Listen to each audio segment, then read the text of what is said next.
trên nỗi đau nào lòng chợt thấy nghẹn ngào vì bao khát khao đời chờ làm chi nỗi đau ai nào tình yêu đôi ta như là mơ bao yêu thương đã muộn màng vì mình quá vội vàng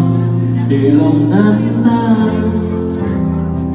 vậy mà sao nói không nên lời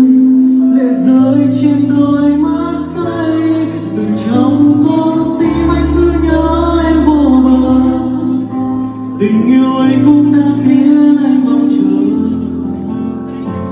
góc phố vắng em mình anh bơ vơ bao giấc mộng này tan vỡ vì tôi xem như chuyện mình chưa bắt đầu để cho lòng này nghe với nỗi sầu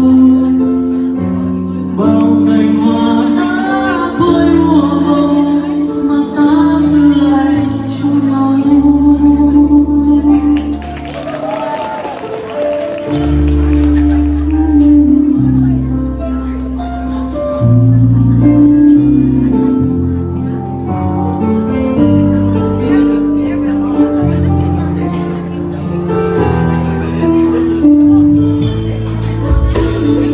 Mưa rơi trên nỗi đau nào lòng chợt thấy nhẹ nhàng vì bao khát khao đời chờ làm chi nỗi đau ai ngờ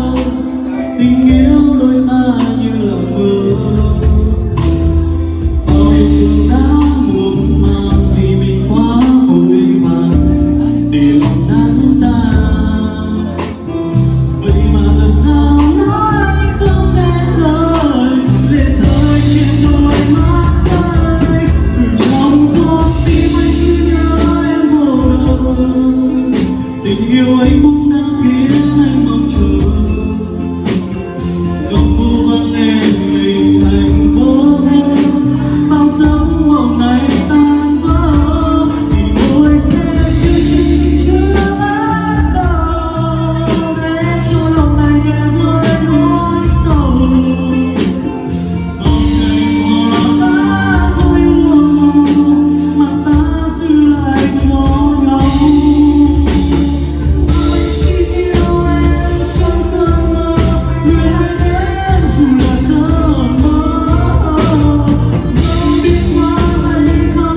mà lòng vẫn